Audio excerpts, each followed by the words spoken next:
The overall goal of this protocol is to make targeted genomic changes in a variety of cells and organisms using CRISPR-Cas9 ribonucleoprotein complexes. This method could help address fundamental biological questions by giving the researchers a power to generate custom-designed insertions, deletions, and substitutions in otherwise unmodified genomes of model and non-model organisms. The main advantage of using ribonucleoprotein or RNP complexes instead of plasmid DNA is that efficiency is higher and off-target events are reduced. The implications of this technique extend towards ex vivo therapies to fight things like cancer, HIV, or genetic disease. This is because genome editing can be used to correct harmful mutations or even enhance the ability of cells to fight off harmful diseases.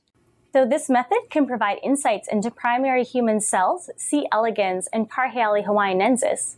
It can be applied to make genetic changes in hundreds of other systems, including previously intractable organisms. Begin this procedure with design and preparation of guide RNA as described in the text protocol.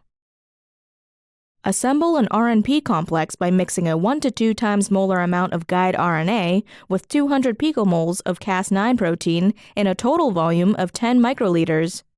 Very slowly, add concentrated Cas9 to the guide RNA for about 30 seconds, making quick circles with the pipette, bringing the final Cas9 concentration to 20 micromolar. Next, add 10 microliters of RNP to each cuvette well. After preparing HSPCs as described in the text protocol, count the cells with a hemocytometer and transfer 150,000 to 200,000 cells per cuvette to be electroporated to a centrifuge tube.